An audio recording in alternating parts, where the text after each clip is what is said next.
तो आज हम जो बात कर रहे हैं हेल्थ रिलेटेड, तो हेल्थ है तो वहाँ दवाखाना, डॉक्टर, वैद्य और चिकित्सक अपने आप जुड़ जाएंगे। मतलब मेरा ये कहना है कि मैं पहले से आपको बता दूं, आप में से कोई डॉक्टर होंगे, वैद्य होंगे, चिकित्सक होंगे, और शायद हम नहीं हैं तो हमारे रिश्तेदार तो है ही, तो कोई बुरा ना माने, डोंट टेक इट अदरवाइज। हाँ, क्योंकि जब जिसकी चर्चा करती है वो तो जुड़ जाएंगे, लेकिन यहाँ कोई ऐसा क्रिटिसिज्म नहीं है, किसी की आलोचना नहीं है, और तरफदारी भी नहीं है, फेवरिज्म भी नहीं है। यहाँ तो न्यूट्रल क्या है, सही क्या है, जो हमें पता चला ईश्वर की कृपा से, इसकी बात करेंगे। तो जो ह्यूमन हेल्थ है, आसानी से समझना है, एकदम आसानी से। तो मेरी दृष्टि से सिविल इंजीनियरिंग से समझ सकते हैं, ऑटोमोबाइल इंजीनियरिंग से समझ सकते हैं, इलेक्ट्रिकल इंजीनियरिंग से समझ सकते हैं, कोई भी इंजीनियरिंग जो हमारे जीवन का एक हिस्सा है। तो आजकल हम व्हीकल हर कोई चलाते हैं, 2 व्हीलर हो, 4 व्हीलर हो, मल्टी व्हीलर हो, तो ये समझना ज्यादा सरल आसान रहेगा। तो मैं बता दूं आपको जो मेरी समझ में आया कि जैसे भगवान ने 84 लाख योनियां बनाई, तो ये बनाने के पहले उन्होंने सोचा कि उनको खाने का क्या देंगे। तो मान लो वनस्पति जगत बनाया, उनके लिए भगवान ने सोचा कि उनके लिए ये पर्याप्त है, डायरेक्ट प्रकाश, आकाश, हवा दे देंगे, हवा में से पानी मिल जाएगा और सब कुछ सारा भोजन मिल जाएगा। तो इस हिसाब से उनकी देह की रचना की, वनस्पति की, पेड़ पौधे की। आगे चलकर पक्षियों की रचना की, चोंच दी, क्योंकि उन्होंने सोचा कि इनके लिए हम अनाज दाने देंगे, दाने दाने दाने पे लिखा है, खाने वाले का नाम कहते हैं ना, वो दाने, तो दाना चुनने के लिए चोंच दे दी। ऐसे बहुत सारे पक्षी मिश्र आहारी भी बनाए, कोई कीड़े भी खाते हैं, कोई केवल फल खाते हैं, लेकिन चोंच वाले बनाए, डायरेक्ट डाल देते हैं।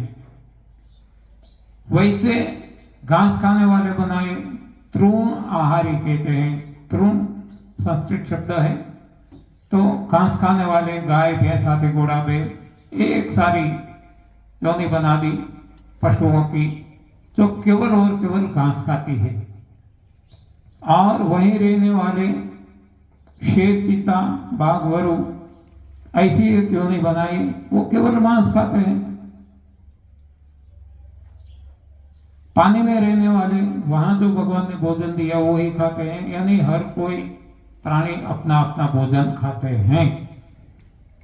हर कोई में जीव है, हर कोई भोजन लेते हैं, लेकिन भोजन बिलग बिलग है, इसके हिसाब से देह भी बिलग बिलग है।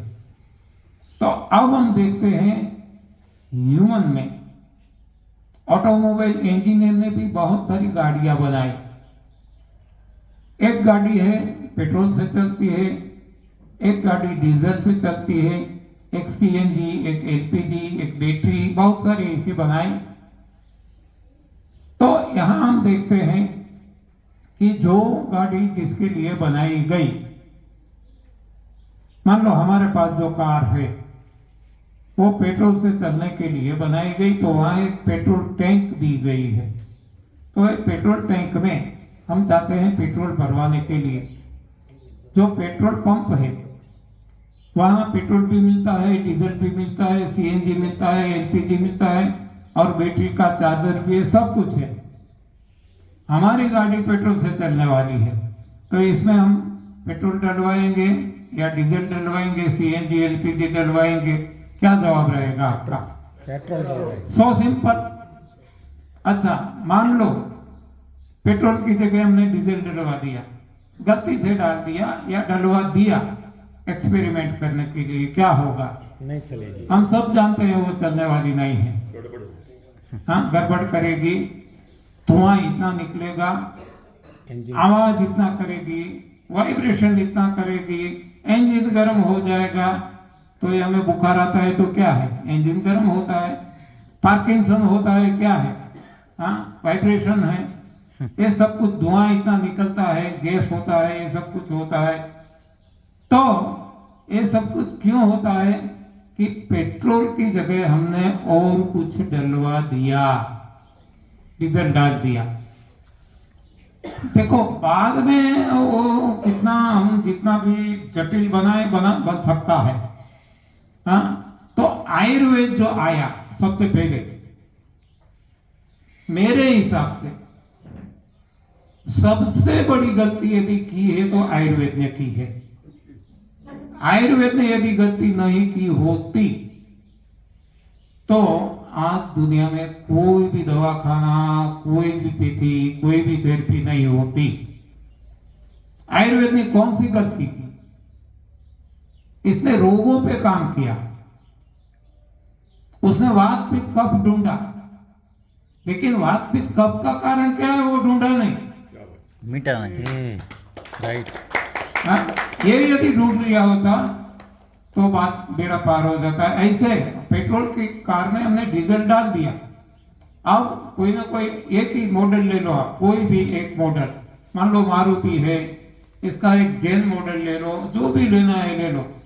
इसकी सारी गाड़ियां पेट्रोल की जगह डीजल डाल दो और देखो हर कोई गाड़ी में एक समस्या नहीं आएगी। ये भी देख लेना, हर कोई गाड़ी में हमने पेट्रोल की जगह डीजल डाला है, फिर भी हर कोई गाड़ी में बिलक बिलक बिलक बिलक बिलक दिक्कत आएगी। किसी में साइलेंसर जाम हो जाएगा, साइलेंसर आवाज बिगड़ जाएगी, बैक फायरिंग मिसफायरिंग होगा। किसी में पिस्टन, रिंग पिस्टन में वो हो जाएगा तो चॉकअप हो जाएगा, टेपिट सेटिंग, ये सब कुछ हम जानते हैं। तो ऐसे बिलक क्यों ऐसा है? क्योंकि पेट्रोल की जगह हमने डीजल डाला, लेकिन वो जो इसे धुआं बना, क्योंकि वहां फायर तो होता ही है, तभी तो ये टॉर्क डेवलप होता है। इसका तो पार्ट है, वो तो फायर बनेगा, धुआं बनेगा।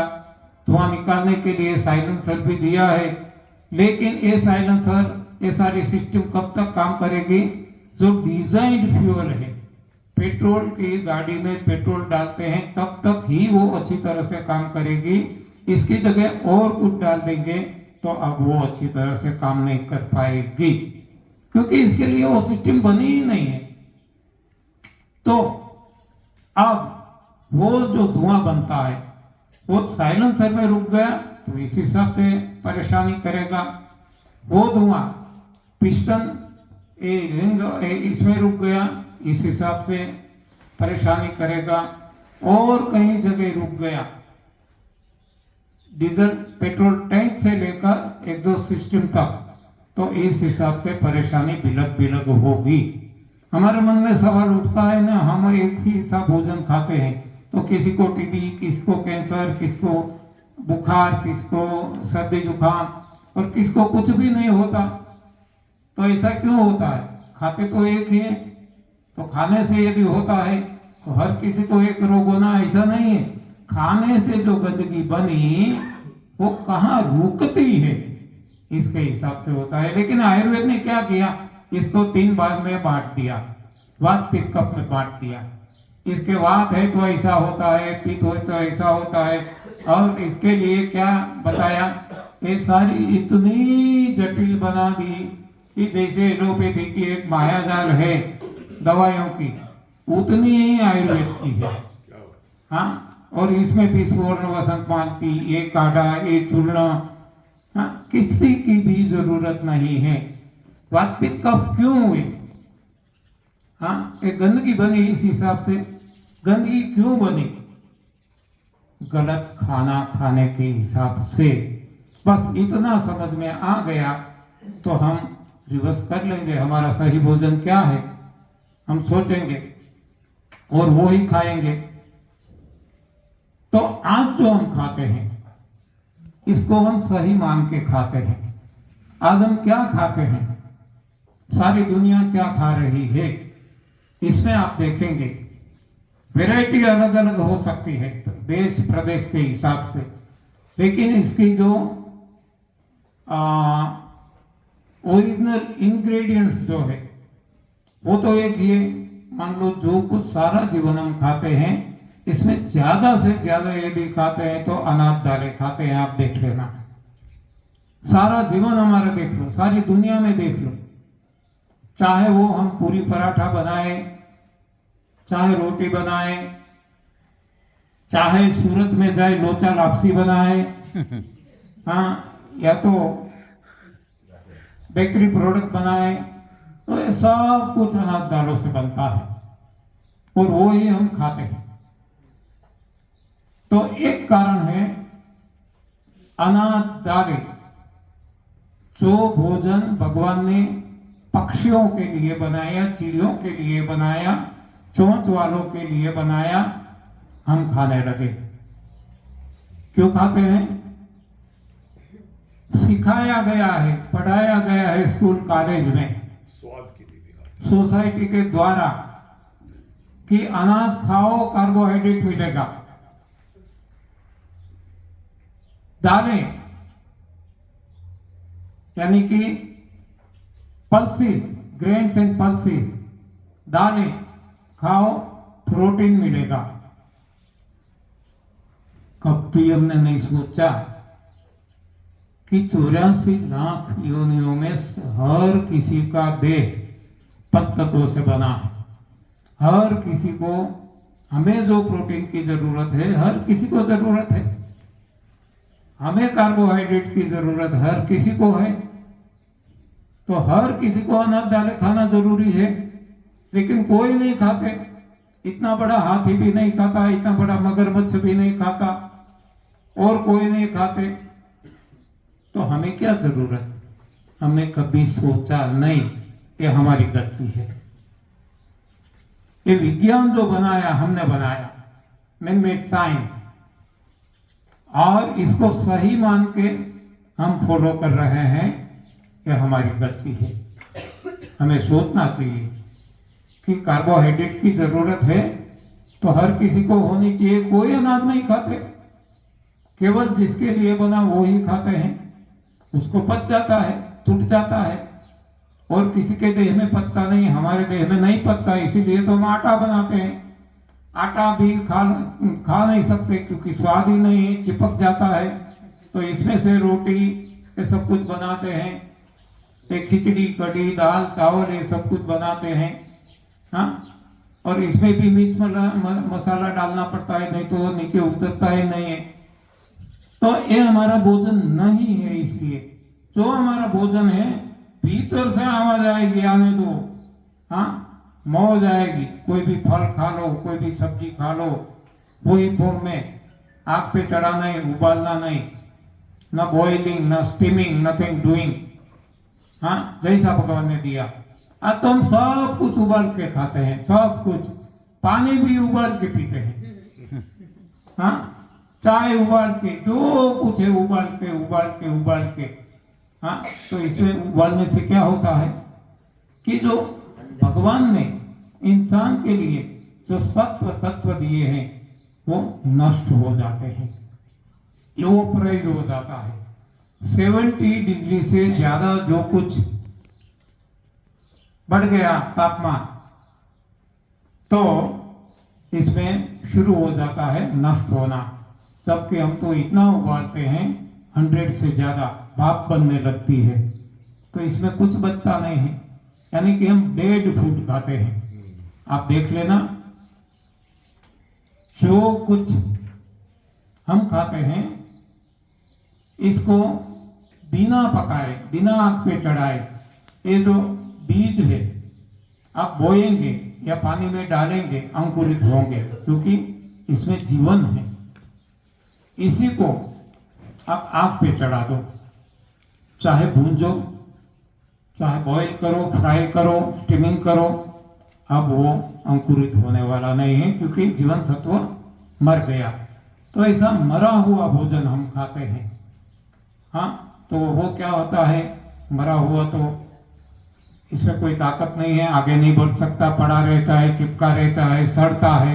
सड़न लगने के कारण ये वात पित्त कफ होते हैं। और हम वात पित्त कफ में अटक गए कि वात है तो ये दवाई ले लो, ये कर लो, ये कर लो, ये कर लो, पीते तो ये कर लो। हाँ, जरूरत नहीं है।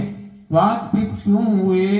क्योंकि गलत खाना खाया, चिपक गया, सड़ गया, इसलिए होता है। तो ऐसा खाना ही मत खाओ, सही खाना खाओ। तो एक है अनाज दालें, जो गलत हम खा रहे हैं सारी दुनिया। दूसरा है, नेक्स्ट आता है दूध, दूध से बनी चीजें। इसमें भी हम बहुत कुछ कंफ्यूज है सारी दुनिया, इसलिए डेयरी बनाते हैं, डेयरी प्रोडक्ट। कितनी बड़ी बड़ी डेयरी, कहां से कहां दूध सारी दुनिया में पहुंचता है। हाँ, तो दूध जो दिया किसने? कोई साइंटिस्ट ने नहीं दिया, दिया भगवान ने। किसको? माता को। किसके लिए? अपने संतान के लिए। तो गाय का दूध गाय के बछड़े के लिए बराबर है, अमृत है। भैंस का दूध भैंस के बछड़े के लिए बराबर है, अमृत है। इंसान के लिए, हमारे लिए, हमारी माँ का दूध बराबर है, अमृत है, संपूर्ण आहार, सब कुछ है। लेकिन औरों का दूध सभी के लिए जहर है, जो हम खा रहे हैं। क्यों हम खाते हैं? पढ़ाया गया है। दूध संपूर्ण आहार है, दूध से कैल्शियम मिलता है, दूध से मसल बनते हैं, दूध से ताकत मिलती है। अरे ऐसा है तो जिसका दूध हम पीते हैं, गाय भैंस ले लो, भेड़ बकरियां ले लो, ऊँटनी, शेरनी, किसी का भी, गधी भी आ गई। तो वो किसका दूध पीते हैं? हाँ, उनको तो भी हड्डियां हैं, उनको कैल्शियम चाहिए। हमारा वजन मान लो 60, ऑन एन एवरेज 70 kg ले लो, जबकि गाय का वजन 10 गुना ज्यादा है, हाथी का इससे भी ज्यादा है, 50 गुना ज्यादा है। तो हमें 1 लीटर दूध की आवश्यकता है, तो गाय को 10 लीटर चाहिए, हाथी को 50 लीटर चाहिए। हाँ, वो कितना पीते हैं? और नहीं पीते तो उनकी हड्डियों को क्या हो गया? ऑस्टियोपोरोसिस हो गई। हाँ, हड्डियां टूट गई, हड्डियों में कोई खामी आ गई, कुछ भी नहीं है। हम सोचते नहीं है। तब मेरी समझ में आया, मैं भी किसान का बेटा हूं, मैंने आपको बताया, हम भी गाय भैंस अपने घर पे रखते थे, दूध बहुत खाया, दूध से बनी चीजें बहुत खाई, मिठाइयाँ बहुत खाई। लेकिन जब से समझ में आया, 33 साल हो गए, हमारे घर में दूध नहीं, दूध से बनी कोई चीज नहीं। और आप देख रहे हैं 80 साल में भी मेरी हड्डियां एकदम मजबूत है। मेरी हड्डी पे शायद आप वहां व्हीकल चला लो, वो टूटेगी नहीं। क्या बात? हाँ, क्यों? कि इतनी फ्लेक्सिबल भगवान ने बनाई है। कोई भी, हर कोई प्राणी की हड्डियां टूटने के लिए भगवान ने नहीं बनाई। इतनी होलो है, इतनी वो अंदर वो इतनी रचना ऐसी है कि व्हीकल भी चल जाएगा ना, दब जाएगी, फिर से अपना ओरिजिनल शेप हासिल कर लेगी, कुछ भी नहीं होगा। जबकि हम दूध खाने वाले की हड्डियां थोड़ी सी भी चोट लग जाए